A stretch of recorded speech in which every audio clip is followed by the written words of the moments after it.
ये बीमारी अपने भारत में औरतों में दूसरे नंबर पे पाया जाने वाला कैंसर है और एक खतरनाक बीमारी है। तो चलिए आज हम बात करते हैं इस बीमारी के बारे में। नमस्कार, मेरा नाम विराज लविंगिया है और मैं शैल्बी हॉस्पिटल में डिपार्टमेंट ऑफ मेडिकल ऑन्कोलॉजी का मुखिया हूँ। आज हम बात करेंगे सर्वाइकल कैंसर के बारे में, यानी कि बच्चेदानी का मुख का कैंसर।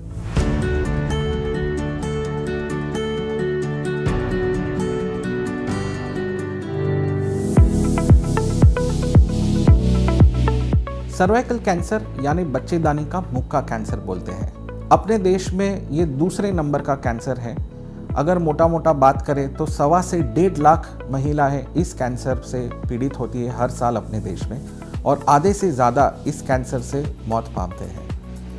अगर पूरे दुनिया की बात करें तो हर 4 में से 1 सर्वाइकल कैंसर अपने देश में है, यानी कि ये कैंसर अपने देश के लिए एक बहुत इंपॉर्टेंट हेल्थ कंसर्न है।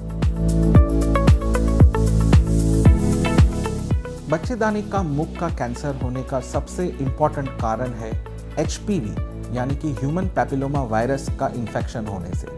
ये इन्फेक्शन किस महिला को होता है? ये महिलाएं ये होती हैं जो छोटी उम्र से संबंध रखते हैं, या तो जिनको मल्टीपल पार्टनर्स या मल्टीपल संबंध रखते हैं, या तो नीचे हाइजीन नहीं रखने से। प्राइवेट पार्ट्स में हाइजीन रखना एक बहुत इम्पॉर्टेंट कारण हो सकता है, या तो कोई अलग वायरस की बीमारी है जैसे HIV या एड्स से पीड़ित हैं, उनको ये कैंसर ज़्यादा पाया जाता है। बच्चेदानी के मुख के कैंसर के कुछ लक्षण हैं जो ज़्यादातर माहवारी से रिलेटेड हैं। तो हम जानते हैं कि महिलाओं को माहवारी रेगुलर होती है, बट किन महिलाओं को ये माहवारी ज़्यादा हो जाती है, या कि दिन में 4 या 5 से ज़्यादा पैड इस्तेमाल करने पड़ते हैं, या तो माहवारी के बीच में कभी कभी खून गिर जाना, ये एक सिम्टम हो सकता है। काफ़ी बार सफ़ेद रंग का पानी या बदबूदार पानी नीचे से आना, मुख से आना, ये एक सिम्टम हो सकता है। या तो संभोग रखने के टाइम दर्द होना या तो खून निकलना, ये भी एक सिम्टम हो सकता है। वेरी रेयरली पेशाब करने के टाइम खून निकलना या तो दर्द करना भी एक सिम्टम हो सकता है, और कैंसर अगर प्रोग्रेस हो गया हो तो ऐसे पेशाब में सिम्टम्स आते हैं। बच्चेदानी के कैंसर को मोटा मोटा तौर पे 2 तरह से डायग्नोस किया जा सकता है।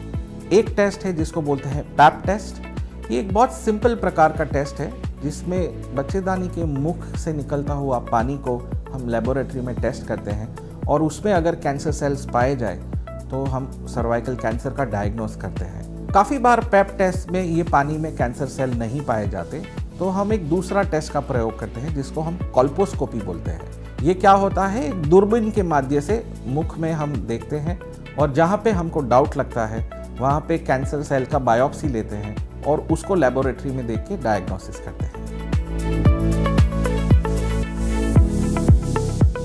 सर्वाइकल कैंसर एक पोलियो जैसा बीमारी है। सर्वाइकल कैंसर सिर्फ HPV वायरस होने से ही हो सकता है।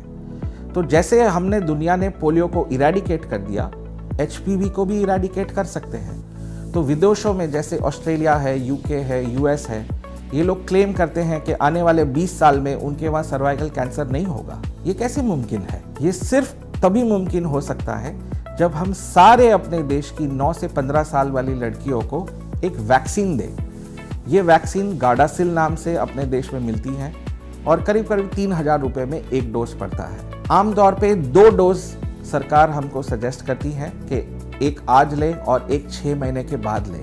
ये लड़कियों को अगर ये 2 वैक्सीन लेते हैं तो 99% एफिकेसी होती है कि उन लोग को HPV इन्फेक्शन कभी होगा ही नहीं, और अगर HPV इन्फेक्शन नहीं होगा तो सर्वाइकल कैंसर मुमकिन ही नहीं है। सो अपने देश में भी सरकार के हेल्प से द्वारा स्कूल प्रोग्राम किया जाए कि सारी लड़कियां जो 9 से 15 साल की उम्र में है उसको ये वैक्सीन कंपलसरी की जाए, और इस तरह हम आने वाले 20 से 25 साल में इस कैंसर से कम्प्लीटली फ्री हो सकते हैं। सारे कैंसर हॉस्पिटल्स में ये वैक्सीन मिलती है, और काफ़ी बार हम कैंप्स भी करते हैं जिसमें ये वैक्सीन हम फ्री देते हैं। तो प्लीज़ अवेयर बनिए और सारे यंग गर्ल्स को ये वैक्सीन दें। अगर आपकी उम्र बढ़ गई है और 18 साल के बाद है, परंतु अभी भी आपका संबंध नहीं है, तो भी आप ये वैक्सीन का उपयोग कर सकते हैं, और आपको एफिकेसी 99 तो नहीं मिलेगी, बट एफिकेसी तो ज़रूर है।